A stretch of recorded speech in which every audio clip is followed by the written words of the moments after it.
A free cruise turned into a bank-busting nightmare.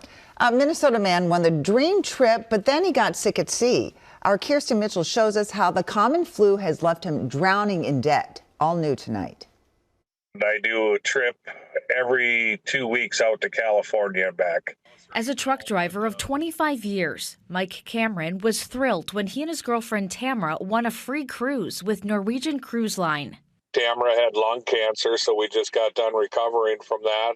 But the week-long celebratory trip was anything but smooth sailing. That was actually at the Dominican Republic, and that's the only island I got to see because after that I got sick. Mike went to the ship's medical center where he says he was diagnosed with the flu. When I first went in, there was no doubt that I definitely needed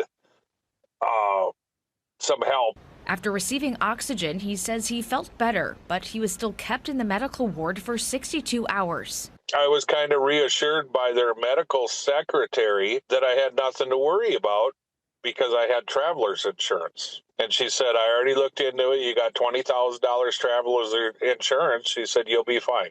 But when it came time to settle up, they were served a bill of more than $47,000. I couldn't believe it, to be honest. I still can't believe it.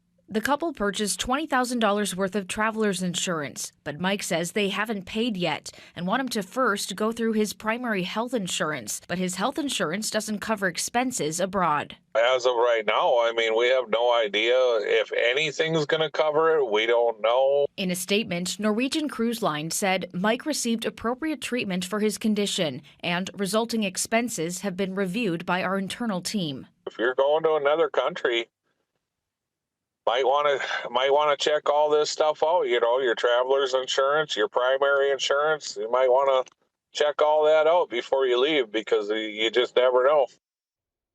Mike's daughter has set up a GoFundMe to try to raise money to cover that bill. Since sharing their story, they've heard from other people who have been surprised with expensive medical bills from care on international waters. I think really a good reminder to consider that travel insurance, but also read that fine print and do your research ahead of time. All right. Yeah. Thank you, Who would Kirsten. ever